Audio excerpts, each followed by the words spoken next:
Não é novidade que a inteligência artificial é algo já onipresente no nosso dia a dia, especialmente no nosso cotidiano visual. A inteligência artificial parece muitas vezes ser representada por tipos específicos de imagem. No entanto, essas imagens que às vezes nos despertam em nós sentimentos de absurdo ou deslumbramento são atravessadas por processos éticos e sociais em sua produção. Com esse raciocínio, desejo boas-vindas a mais uma edição do PET Discute. Eu sou o Caio Ortega e irei acompanhar vocês nessa sexta edição do nosso programa. PET Discute é um programa produzido pelo PET, de Rádio e TV da Unesp Bauru, em parceria com a TV Unesp. Iremos conversar no episódio de hoje com Regilene Aparecida Sardes Ribeiro e novamente com Henrique Pereira. A professora Regilene é a coordenadora do programa de pós-graduação de Mídia e Tecnologia e docente em cursos de artes e comunicação rádio, TV e internet na Unesp Bauru, além de ser líder do grupo de pesquisa Lab Imagem, Laboratório de Estudos Imagens CNPq. Bem-vinda, professora. É um prazer estar aqui com vocês no PET Discute. Eu agradeço o convite e desde já parabenizo vocês pelo tema deste programa. Obrigado. Já o Henrique é coordenador e docente de cursos de graduação e comunicação e produtor audiovisual e possui um doutorado com foco em inteligência artificial.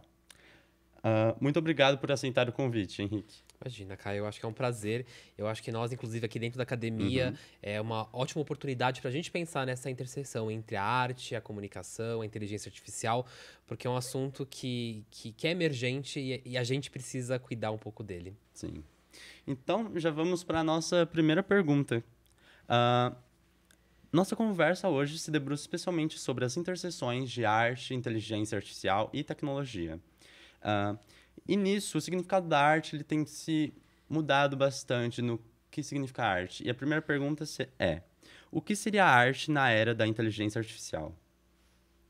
Bom, então, eu acho que é importante a gente começar a pensar na seguinte perspectiva, né? Até o presente momento, até o que a gente tem em termos de desenvolvimento da inteligência artificial, ou melhor, né, até o estágio atual, né, de desenvolvimento das tecnologias de inteligência artificial, a gente observa dois caminhos para a arte, tá? Um deles, né, o primeiro, que eu tenho chamado de mais do mesmo, vamos dizer assim, tá? Baseado aí em reelaborações de dados, né? Principalmente no que diz respeito às imagens. E um segundo que a gente poderia pensar que é de fato aonde a gente está apostando que vai acontecer mudanças muito importantes, inclusive para a arte, não só para as tecnologias das IAs, que é que são ali as obras que resultam de apropriações dessa lógica das IAs e que tem proposto, inclusive, a subversão dessas lógicas, tá? De uma forma muito criativa, muito questionadora, né? Então, eu acho que, assim, guardadas as devidas questões de autoria e ética, né?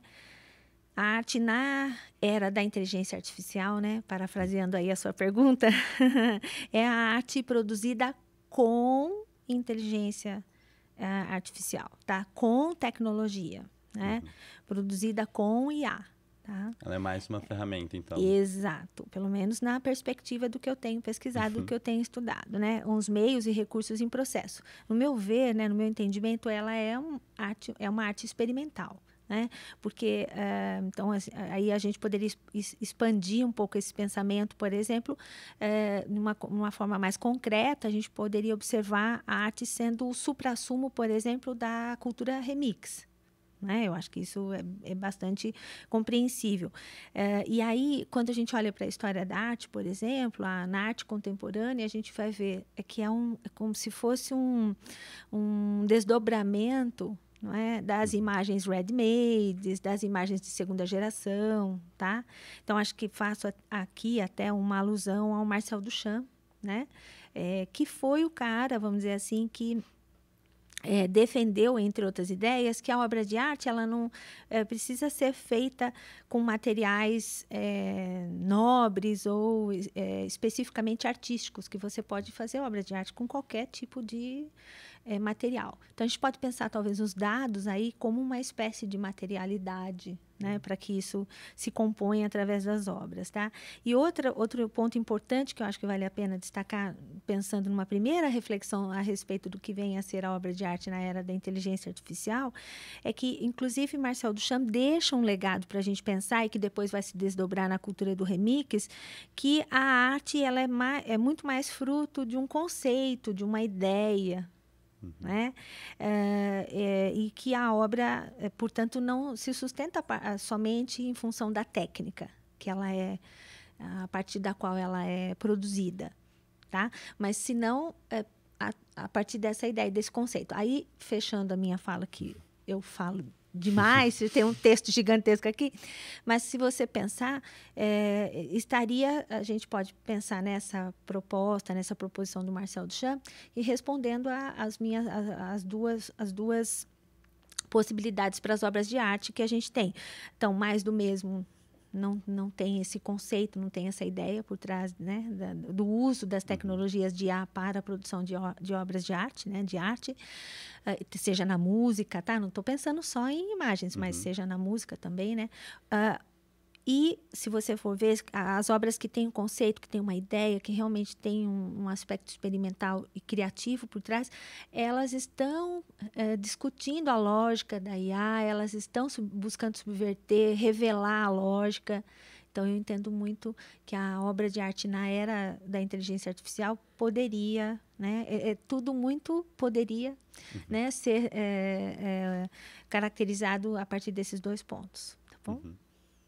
Eu acho que é bem interessante isso, né? Pensar nesse uso da inteligência artificial não enquanto o protagonismo da IA, desse algoritmo, né? Mas como assistente, como assistência àquele artista que quer desenvolver um determinado conteúdo, uma determinada obra. Excelente. Eu penso, por exemplo, né, nesse campo da música mesmo, os Beatles, né? Que uma banda que foi muito importante, talvez uma das bandas mais importantes da história, eles acabaram de lançar uma nova música cantada pelo John Lennon, que já é falecido. Só que isso só foi possível porque um algoritmo de inteligência artificial conseguiu recuperar de um cassete, né, uma gravação de baixíssima qualidade, remasterizar com a inteligência artificial essa sonora dele. E daí, claro, que depois eles foram para a orquestra, tocaram a música de fato por músicos humanos, tem a parte instrumental que o Paul McCartney toca. Então, eu vejo muito essa interseção, né? O que a inteligência artificial é capaz de fazer quando aliada a um pensamento, a um conceito, a um propósito artístico, e não simplesmente uma arte pela arte com inteligência artificial, né? E agora vamos para a segunda pergunta, você até citou um pouquinho, que seria mais como ficam os processos de autoria em relação à inteligência artificial. Tipo, de quem é aquela obra? É da máquina? É de quem fez? Quem colocou o prompt, por exemplo? Eu tenho eu acho que a gente pode entrar nessa questão, porque essa é uma questão que, trazendo, por exemplo, para um olhar da semiótica discursiva, a gente entende que o enunciado, né, aquele conteúdo textual, aquele discurso, é produzido por um enunciador. E esse enunciador é uno. Ele é pressuposto a todo o texto e ele é uno. Se a gente pensar, por exemplo, no campo cinematográfico, dentro de um filme participaram roteirista, direção de fotografia, direção de arte, iluminador, maquiador, microfonista. Diversos atores participaram da produção daquele enunciado filme. E cada um tem um papel. Se eu tiro o diretor de som, eu não tenho um filme com falas, por exemplo, com trilha sonora. Se eu tiro a pessoa que está cuidando do catering, as pessoas não vão participar do set, vão estar com fome. Eu acho que quando a gente pensa essa questão da inteligência artificial, talvez fosse interessante a gente pensar nesses papéis atoriais. Qual é o papel que determinado sujeito humano e sujeito maquínico está desempenhando na construção daquela obra? Então, algumas obras vão ter um caráter mais algorítmico. O que eu quero dizer com isso? Talvez o papel do algoritmo dentro daquela obra foi um pouco mais protagonista do que o papel humano. Em outras, talvez não. Eu acho que a gente vai ter que talvez pensar em degradês de utilização de recursos de programação, de inteligência artificial, um degradê da utilização dos recursos humanos, de conceituação. Eu acho que essa é uma questão muito, muito complexa, porque quando a gente pensa em direito autoral, também vai para um campo jurídico. Mas pensando no campo, talvez, ético da arte, eu acho que a gente tem que pensar até que ponto determinada ferramenta, de fato, está sendo uma ferramenta ou ela está assumindo um determinado protagonismo na construção daquele conteúdo. Com relação ao aspecto da originalidade, né?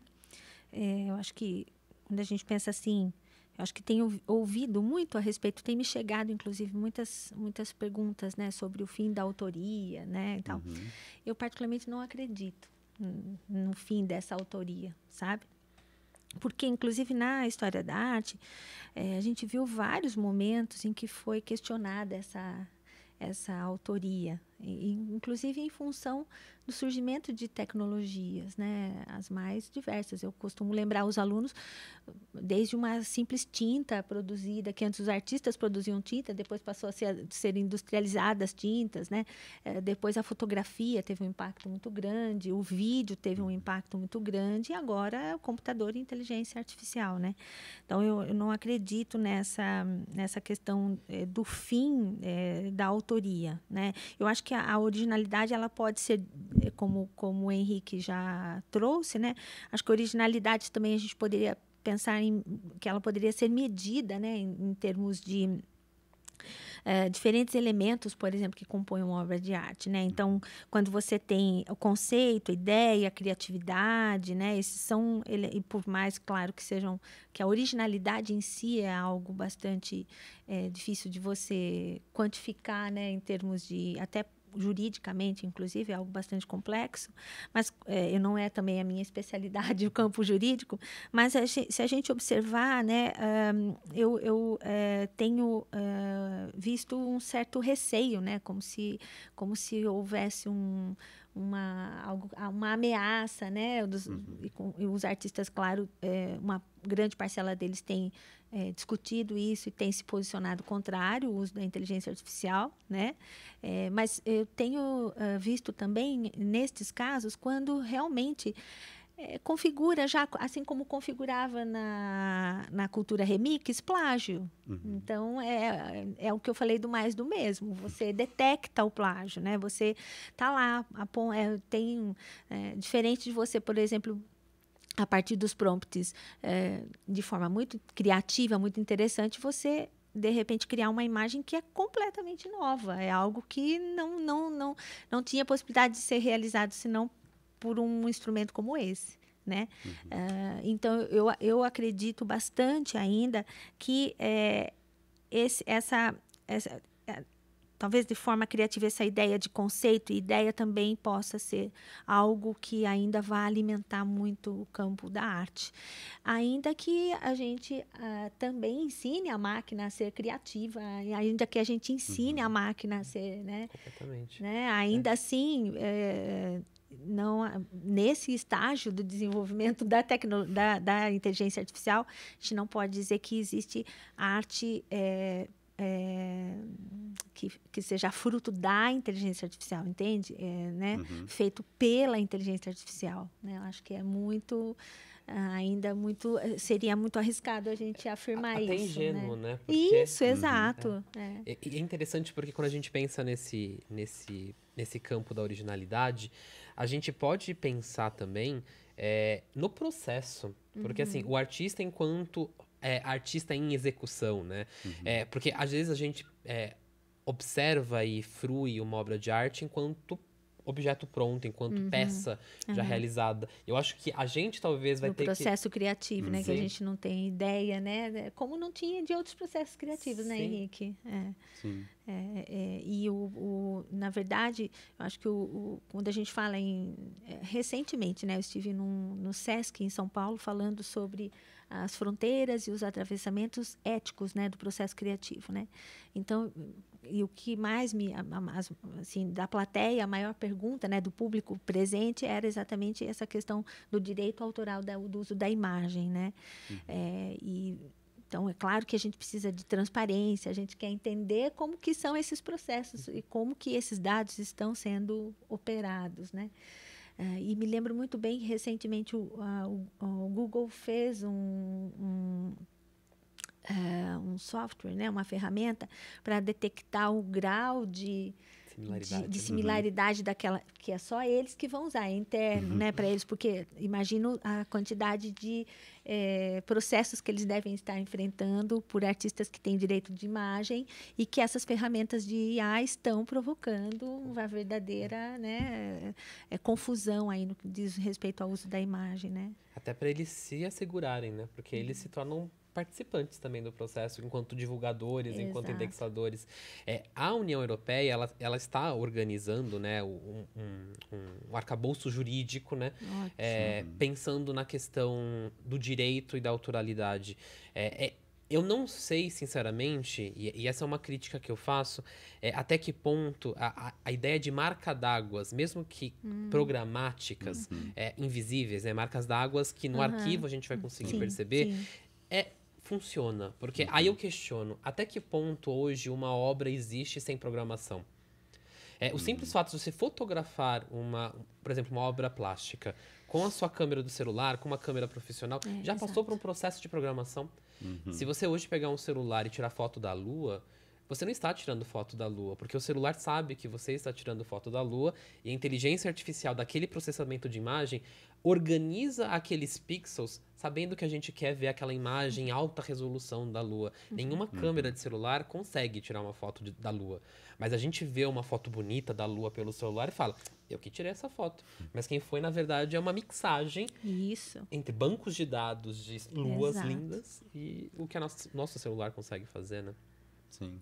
Que interfere bastante num outro assunto que eu acho que é interessante, que daqui a pouco você deve tocar, é a questão da veridicção, né, usando o termo de semiótica, da veridicção dessa imagem, né, ou seja, até que ponto aquela imagem, que grau de verdade tem naquela imagem, não vou dizer nem de realidade, mas, né, que eu acho que que é outro tema bastante importante também para a discussão, né?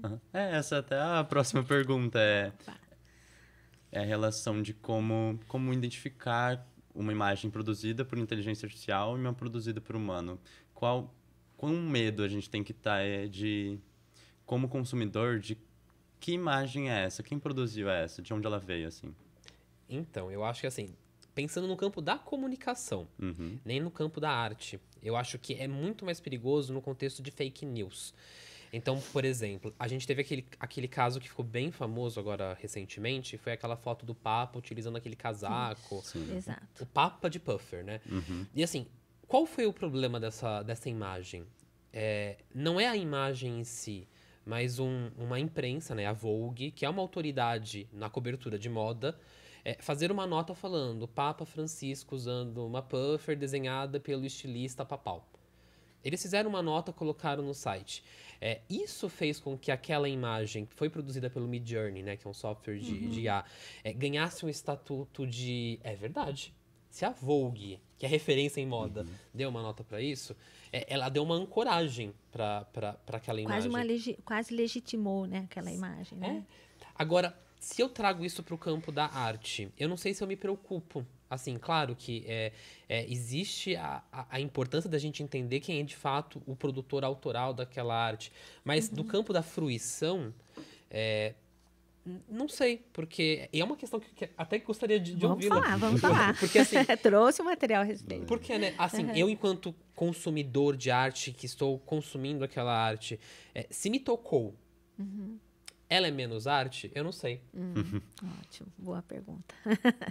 Eu até separei um trecho para exatamente falar um pouquinho sobre isso, né? Eu acho que, assim, no campo da arte, os artistas sempre jogaram, né, com essa ideia da verdade e da mentira, tá? Então, assim, a gente tem vários exemplos, né, de obras que, na verdade, as imagens, elas não eram um registro do real. Elas eram processos de criação e imaginação do artista. Não necessariamente aquelas imagens existiram. E aí não entra nessa, vamos dizer, nessa discussão, não se coloca em mesa verdade ou mentira. Tá? Então, quando a gente pensa na inteligência artificial, a produção de imagens que são verdade ou são mentira, no campo da arte, realmente a gente não concebe isso, ou melhor, a gente não é que não dá valor, mas isso é porque na verdade as imagens em termos artísticos, até trouxe esse livro aqui para mostrar para vocês, né, o Mentira de Artista, onde que eu mostro para vocês, ó, Mentira de Artista. Fábio Fon. Esse é um artista brasileiro, Fábio Oliveira Nunes, mais conhecido entre nós como Fábio Fon. Ele foi aluno também da Unesp, lá em São Paulo, do IA, foi onde eu conheci. E nesse livro, ele é um livro sobre arte e tecnologia, tá? Tanto que essa capa, ela é bastante significativa. Ela é uma alusão a uma obra importante de Henri Matisse, onde ele faz uma dança, né, entre mulheres, e aqui o Fábio faz uma dança entre as máquinas, né? E nesse livro ele vai mostrar, ele fala basicamente sobre, são várias obras onde ele mostra como a mentira é um conceito, vamos dizer assim, por trás da construção, da edificação de um campo importante da arte, principalmente com a tecnologia. Então, eu acho que toda vez que a gente pensa sobre arte, e aí, principalmente arte digital, eu penso que a gente não dá para generalizar. A gente precisa contextualizar. Aquela obra ela está a partir de que conceito, sobre que ideia o artista está querendo propor o quê a partir daquela imagem, né?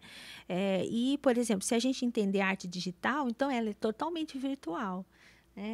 Aí, se você brincar com essa ideia de que só o concreto é algo real, então tem uma série de desdobramentos, inclusive filosóficos, que a gente pode pensar a respeito disso, né?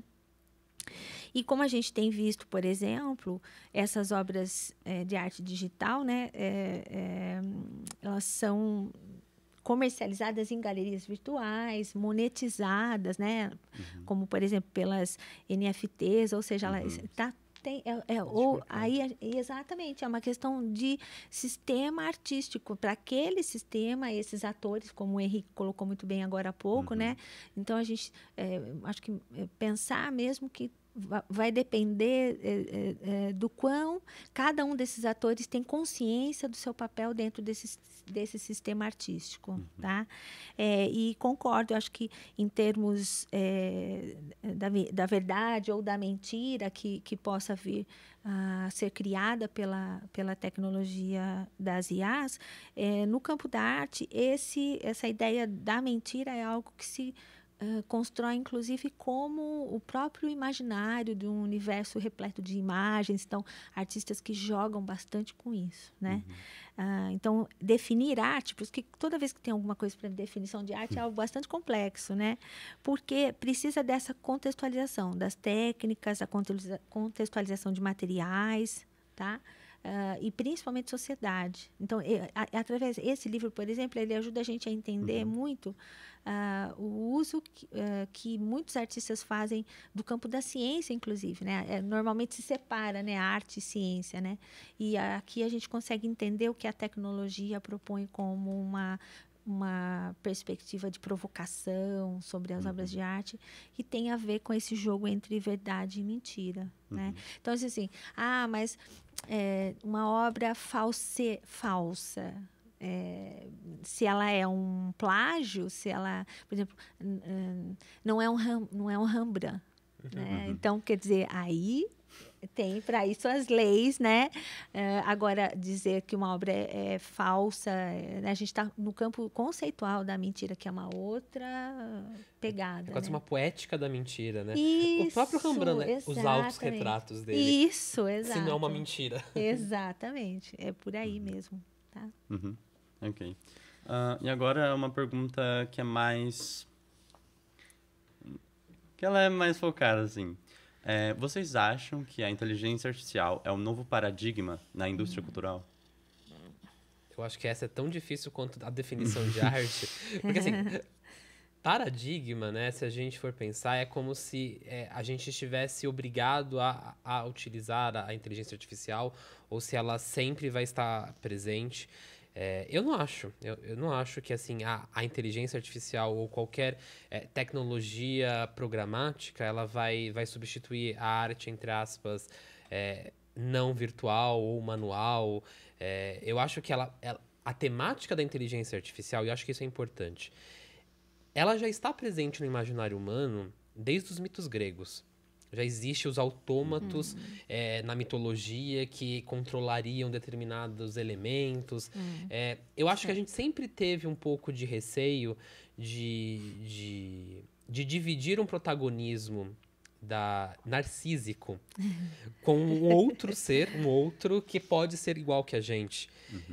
E eu acho que justamente por esse medo, ainda vão existir artistas que vão fazer arte sem essa tecnologia específica. Outras tecnologias vão utilizar, claro, mas é claro, no campo do achar, do esperar, do prever quase, porque a conceituação ainda ela é muito humana. Eu não acho que a máquina ela vai conseguir conceituar criativamente. Pelo menos não nesse estágio da inteligência artificial. Talvez daqui 50 anos, 20 anos, dependendo do ritmo, a gente pode repensar o próprio significado de conceito, de conceituação, de ideação. Mas da forma como ela vem se apresentando enquanto prompt, um prompt não é um conceito. O prompt surge depois de um conceito. Isso. O conceito está dentro do... Exatamente. Não é dentro do processamento mental, cognitivo, de memórias, de ressignificações de ser humano. Porque eu acho que é isso. A gente, enquanto ser humano, produz elementos simbólicos, culturais, artísticos para nos aproximarmos ou distanciarmos do que nos faz humanos, né? Então, aí eu vou discordar um pouquinho do Henrique. Gosto. Vou discordar um pouquinho do Henrique. Porque se a gente vai pensar em termos de indústria cultural, eu acho que em algum momento, sim. Porque se a gente for olhar, né, pelo menos assim, a partir da experiência que eu tenho tido, lido, que eu estou pesquisando e ouvido também, porque se a gente pensar que a indústria cultural é um setor, né, que envolve arte, tá? Mas processos estão muito mais ligados ao avanço de tecnologias de produção e as inteligências artificiais, né, ou a inteligência artificial, as tecnologias de inteligência artificial trazem aí, em termos de... não quero usar a palavra ganho, mas trazem em termos de produção algumas... Uma aceleração, talvez? Uma aceleração, e é claro que eu questiono isso, sou contra, né? Porque eu acho que é importante a gente observar o aspecto humano que está envolvido. Então, a gente tem vários setores da sociedade, principalmente associadas ao trabalho, sofrendo o impacto da presença da inteligência artificial. Por que não na indústria cultural, né? E se a gente pensar ainda que a própria indústria de entretenimento, por exemplo, passa antes ainda, né, talvez da própria inteligência artificial, o envolvimento com a plataformização cultural, né? Sim. Então, a gente tem uma série de questões aí que eu acho que estaria...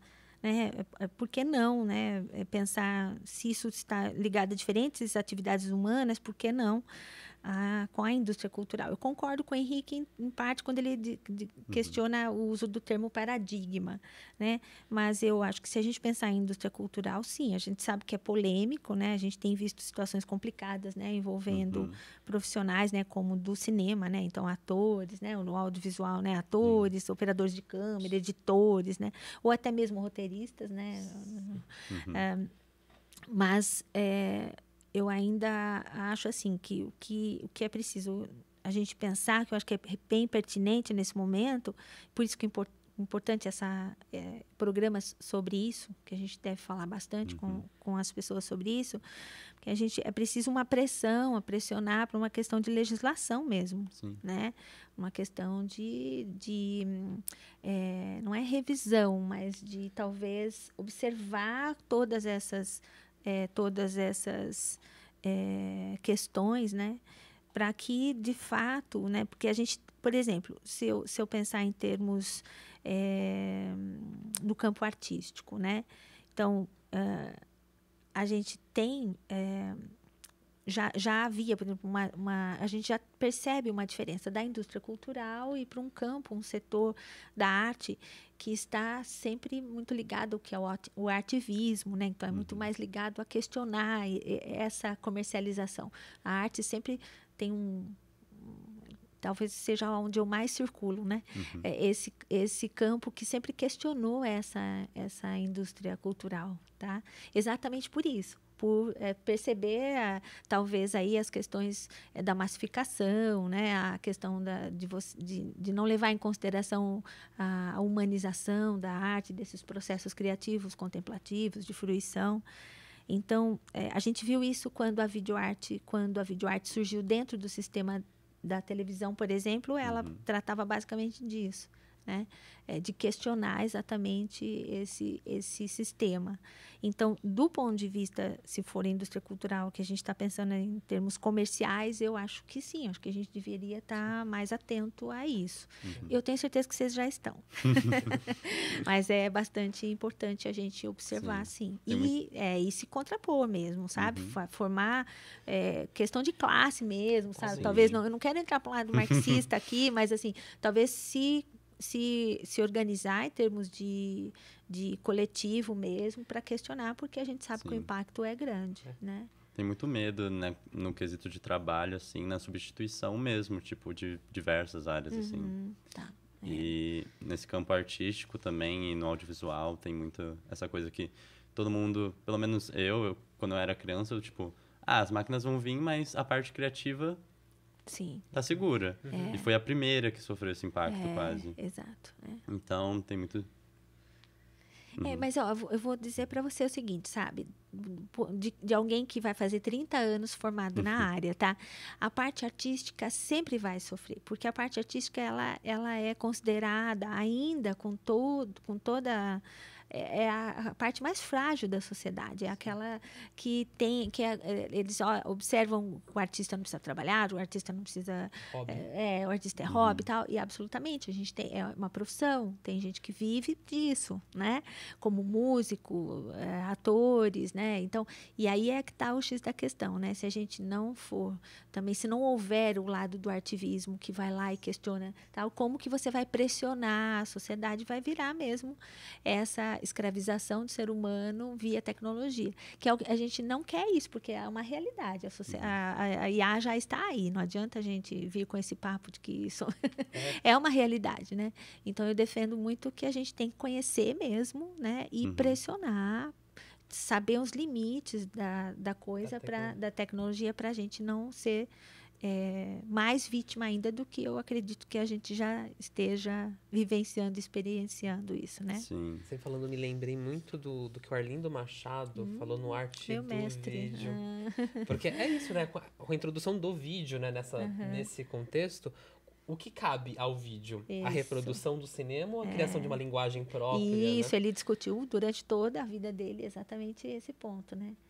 E a gente hoje olha que não. Hoje a gente percebe que o vídeo ele se tornou talvez a linguagem mais imperativa dentro da comunicação, por exemplo. Não é isso? A gente vê falando em plataformas aí, né? Guardadas devidas reservas que eu tenho, por exemplo, quanto ao TikTok, mas você vê, né? E a inteligência artificial. Você nota a questão da presença do vídeo, né? Como uma linguagem de comunicação imperativa, né? Completamente. E fragmentária, né? Exato, né? Com todos os seus prejuízos, inclusive na comunicação mesmo, né?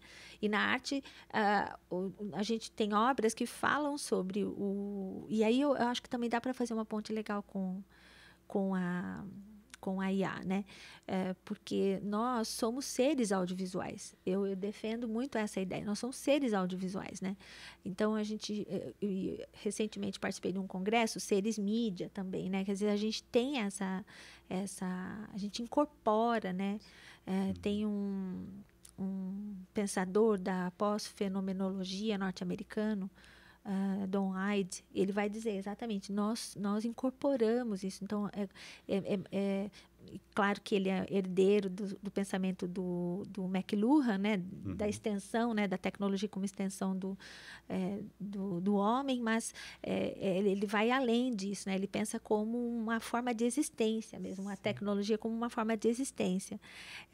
E ontem também, por um acaso, assim, estava assistindo a um episódio daquele Linhas Cruzadas do Pondé, ele falando, o Pondé falando sobre a questão do destino. Ele vai dizer, mas me parece que o homem tem mesmo sempre que ter algo com que ele tenha medo, né? Que tem sempre alguma ameaça, né?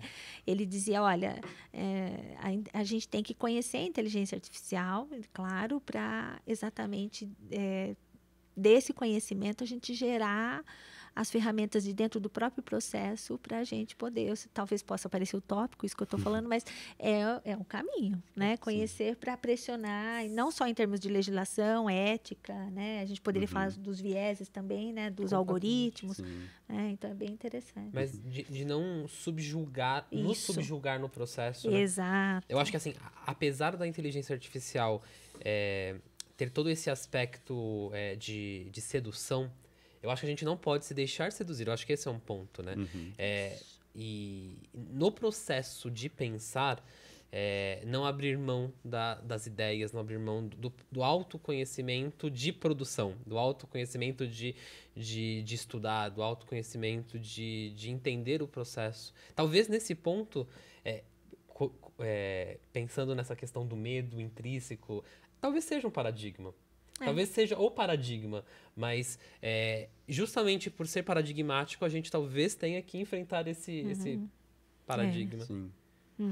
E já puxando para a outra pergunta, mais direcionada para o Henrique, que se ele consegue conceituar os conceitos de prompt, machine learning, deep learning, para a gente entender realmente como a inteligência artificial funciona, assim, para realmente a gente poder entender e não combater, mas se adaptar e operacionalizar as ferramentas em si. Eu acho que essa apropriação, eu acho que dessas ideias é importante. Porque eu acho que até um tempo atrás, pouquíssimo tempo atrás, né?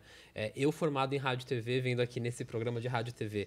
Na minha época não era rádio, TV e internet, né? Essa apropriação por parte dos profissionais de comunicação é muito importante das noções da informática, não apenas no sentido de produção, mas de entender o contexto que a gente está envolvido, né?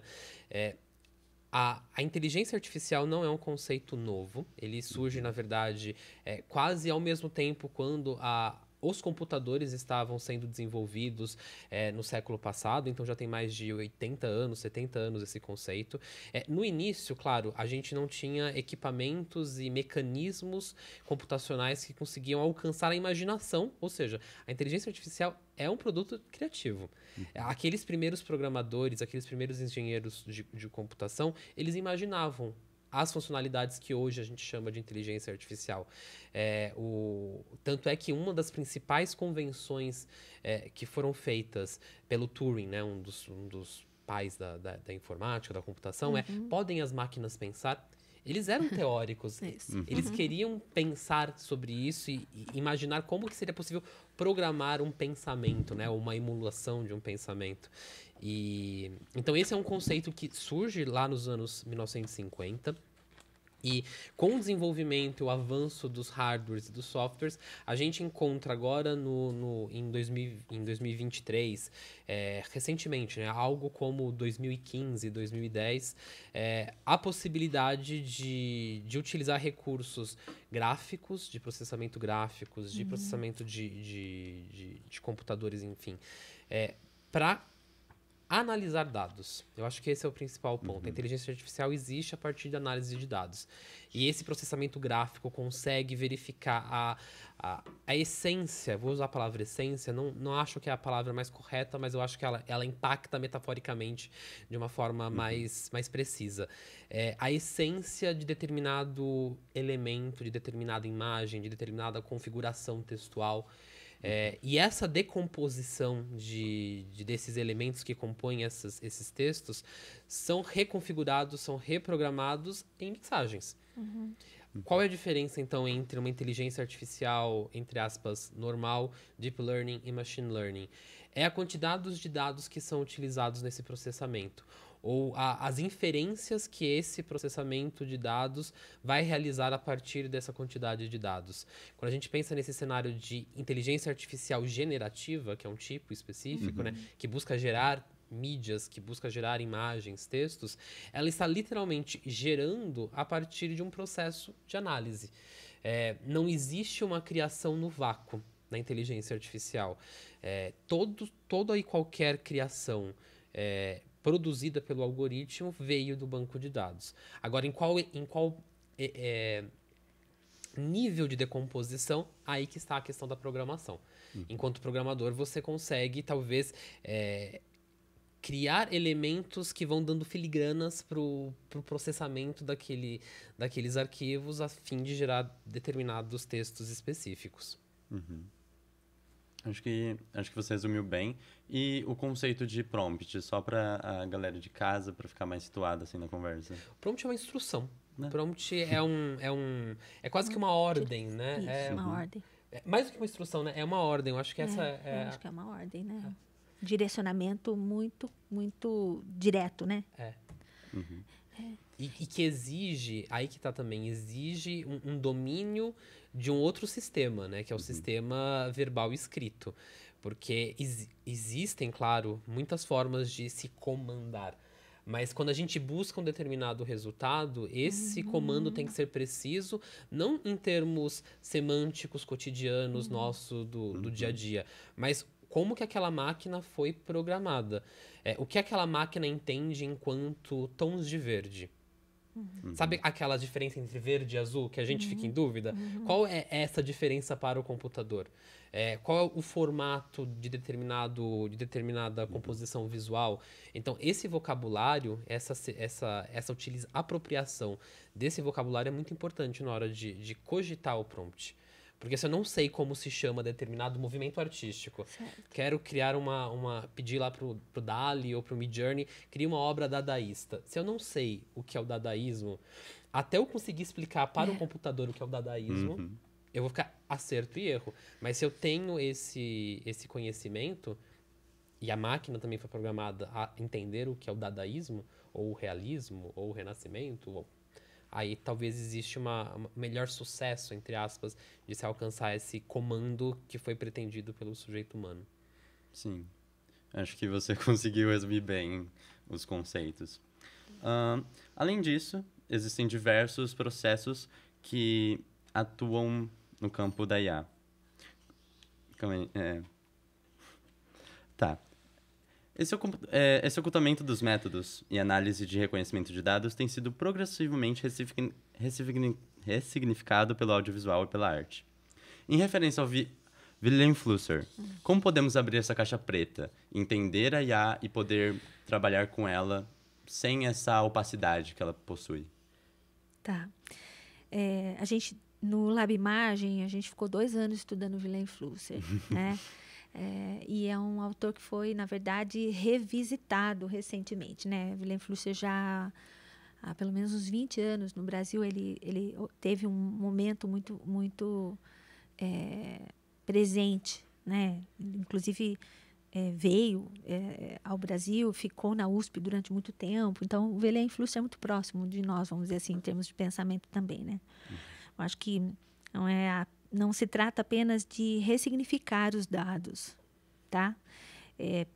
Operados aí pela IA a partir dessa programação, e pode ser mais profunda, né? Pensando no Deep Learning, né? Uma coisa mais profunda, mas subverter.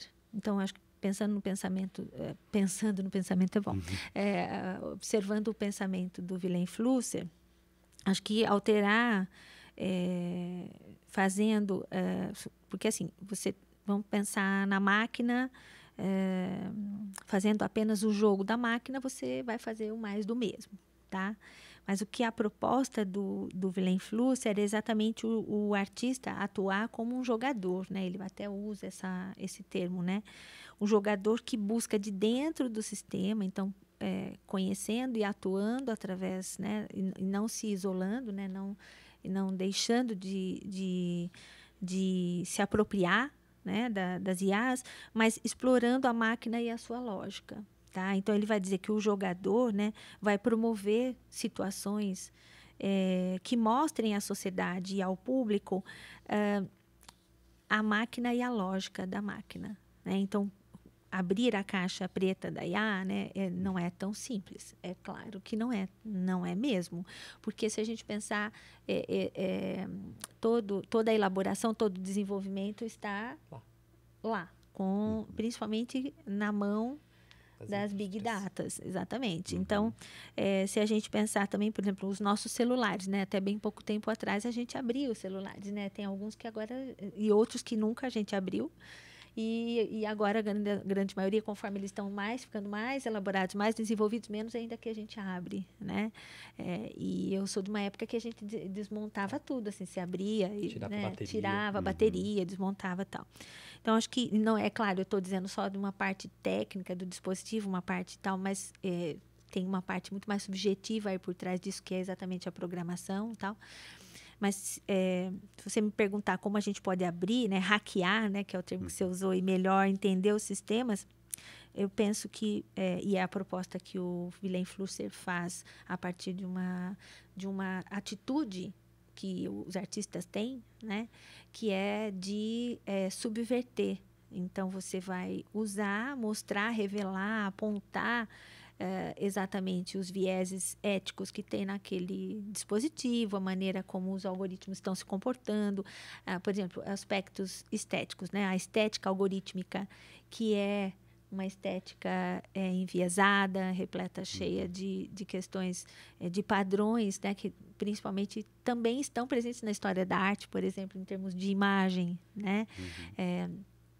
Então, o que eu quero dizer de forma bem concreta, né? Quando a gente... Acho que tem vários testes que faz. Quando você pede um corpo feminino, automaticamente ele já sai, né? Uma mulher branca, né? Esguia dentro dos padrões de beleza, dentro dos padrões... Então, isso é um enviesamento estético que os algoritmos vão, né? Resultar, né? Resulta exatamente imagens que resultam desse enviesamento estético dos algoritmos, né? Então, eu acredito, assim, que a gente... o caminho ainda seria conhecer para subverter, ou pelo menos questionar. Eu acho que não dá para... ainda que você esteja no metaverso, trabalhando, ganhando um bom dinheiro com arte digital, mas eu acho que é importante ter essa consciência, né, desse... e acho que, não sei, também, por outro lado, eu não sou... Não sei se eu vou me antecipar um pouco a sua pergunta, Caio, mas, por outro lado, eu não tenho... não acho que o comportamento... A gente tenha que ter um comportamento reacionário, entende? Como o Henrique agora há pouco falou, tem artistas que vão se negar a trabalhar com IA e, né? Eu acho que, em termos de mercado, tem espaço para tudo. Tem espaço para continuar trabalhando com pintura, com desenho e tal, mas se apropriar de questões do seu tempo também é importante, porque o artista tem um papel crítico, inclusive reflexivo, né? E que, então, eu sou contra qualquer tipo de pensamento ou olhar reacionário. Eu acho que é importante saber operacionalizar, saber que a inteligência artificial é uma realidade, conhecer exatamente para poder buscar caminhos para hackear, né? E com essa atitude, é uma questão de atitude mesmo frente à atualidade, né? Eu acho que também, além na produção, acho que como a inteligência artificial ela é tão baseada nas big datas, né, nesse acúmulo de dados e analisados por esses algoritmos, a indexação desses arquivos eu acho que também é muito importante. Interessante. Tem um livro que se chama Algoritmos da Opressão, da Safia Noble. Isso, ótimo. Ela fala como que, por exemplo, o Google é um algoritmo que tende ao racismo. Porque todas as pesquisas voltadas ao corpo humano, a gente vai ter retornos diferentes para pessoas brancas e pessoas não brancas. E quase sempre para as pessoas não brancas é sexualizado ou estereotipado. Então, a indexação é importantíssima na inteligência artificial. E isso só é possível mobilizando grandes bancos de dados dos grandes players, ou seja, Microsoft, Apple. Então, isso é uma grande dificuldade. Quando a gente fala da caixa preta, claro que existe a caixa preta enquanto eu, programador, programei e guardei o meu segredo. Mas um outro grande ponto é a gente está deixando que esse acúmulo de dados esteja acontecendo em pouquíssimos lugares. Na verdade, em um só. Exatamente. Califórnia. Está lá. É um lugar só. E na mão de 5 empresários. E, por exemplo, um caso que eu acho que assim, não tem a ver diretamente com a arte, mas eu acho que ilustra o poder. Há 4 anos, se eu não me engano, 3 anos, na verdade, o Tribunal de Justiça de São Paulo quis fechar um acordo com a Microsoft de utilizar os serviços de nuvem da Microsoft para o processamento de todos os casos jurídicos desse tribunal. Esse caso foi impedido pela Justiça Federal, porque se levantou a questão, se todos os processamentos desses arquivos jurídicos vão acontecer na Microsoft, eles não estão acontecendo fisicamente no Brasil. Exatamente. Se o governo norte-americano quiser pedir acesso aos dados, eles podem. Porque o arquivo fisicamente está no servidor dos Estados Unidos. Tá lá. Então, onde estão esses arquivos? Eu acho que essa é uma questão importante. Apesar dos arquivos serem virtuais, são arquivos, assim, são bytes, são gigas, são arquivos que a gente não toca, eles existem. Sim. Eu acho que esse acúmulo de dados é importante também nessa questão da caixa preta. E até puxando uma outra pergunta que você já até citou um pouco, se é possível uma IA ética, assim, em relação a esses bancos de dados. E se é possível, se existem exemplos disso em artistas e produtores audiovisuais. Eu acho que é possível, porque talvez a grande barreira é o processamento de dados. Porque, assim, uma coisa é processar dados enquanto eu, artista independente, tenho um computador, aluguei um servidor. Sim, com certeza. Eu consigo. Assim, mas é pequeno. Se comparar com os grandes servidores, por exemplo, da OpenAI, que eu acho que esse é o maior player hoje de inteligência artificial, que é a proprietária do ChatGPT e do DALL-E, né? Se a gente for pensar, a OpenAI, ela é uma empresa que objetiva lucro, só que quem é proprietário da OpenAI é uma empresa que não objetiva lucro. É uma estrutura muito curiosa, porque normalmente é uma empresa que objetiva lucro, que tem uma fundação que tem por objetivo, sei lá, compartilhar conhecimento, gerar pesquisa. Nesse caso é o contrário. Eu tenho uma fundação que tem por objetivo desenvolvimento de pesquisa que tem um braço comercial. Eu acho que isso é muito curioso, porque aí permite com que players do mercado como a Microsoft investam 13 bilhões de dólares nisso. Como que nós, artistas, nós, produtores de conteúdo, vamos competir com o avanço de 13 bilhões de dólares que já está respaldado por uma fundação de pesquisa? Então, é claro que eu, Henrique, posso programar uma inteligência artificial a partir de um banco de dados diverso, ou que tem as características que a gente, em comum acordo, considerar socialmente comum acordo, considerar corretas. Mas se isso não for uma política pública, eu acho muito inviável a gente pensar nesse assunto. Por isso a importância de se organizar coletivamente, né? E ter uma pressão mesmo, uma presença em órgãos que legislam e que organizam isso, né? Esse campo, né? Acho importante. Com relação à ética, né? Eu trouxe um exemplo de uma obra, uma artista que eu também pesquisei recentemente, que me chamou muita atenção, né? Ela é norte-americana, né? mora em Nova York e, além de artista, ela também é pesquisadora em direitos humanos. E ela criou, ela se chama Caroline Sanders, né? A Caroline criou uma espécie de uma plataforma, já que a gente está falando nessa ideia de plataforma, né? Que é chamada Feminist Dataset. E a Feminist Dataset vai exatamente interrogar cada etapa do processo de inteligência artificial, tá? Então, que inclui, né, essas etapas, né? Então, ela é uma espécie de um projeto, né? Então, elas oferecem... assim, mas isso é obra de arte? É o que a gente chama de arte contextual. É um campo da arte contemporânea, que chama arte contextual. E a Caroline Sanders é uma mais, assim... é bastante ativa em termos desse campo da arte contextual. E esse projeto dela interroga todas as etapas. Então, desde a coleta de dados, rotulagem de dados, treinamento de dados, seleção de um algoritmo para usar os dados, o modelo algorítmico, tá? Para, em seguida, né, projetar como esse modelo é, então, colocado em prática. Ela usa o próprio recurso do chatbot, né? Vai usar o chatbot exatamente para isso e estimula a participação de mulheres.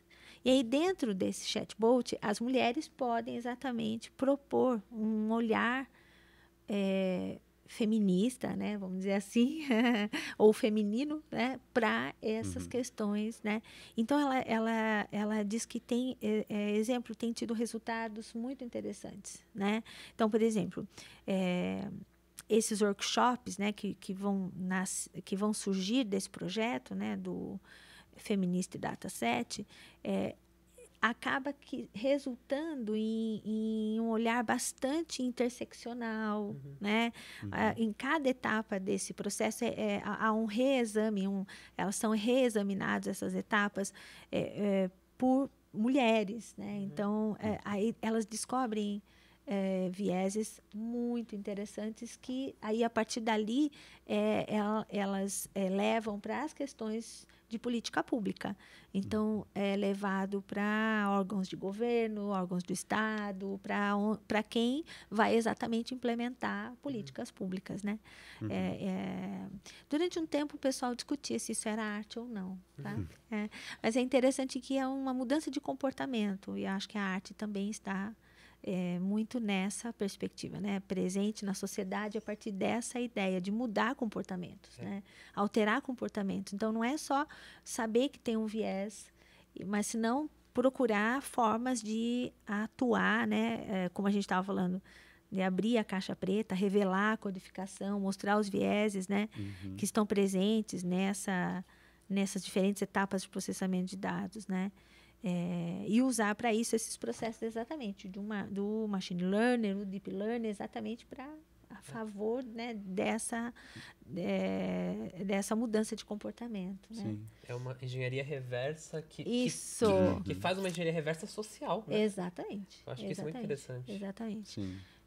Quase uma tecnologia social mesmo, é isso que o Henrique tá comentando, né?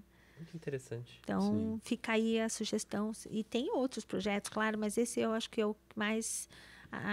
se a gente pensar em termos desses vieses éticos, aonde o artista tem atuado em termos de uma mudança, né? Quase interferindo mesmo, né? no cotidiano de aplicação da inteligência artificial, né? Sim. E agora vamos para um breve intervalo e logo estaremos de volta.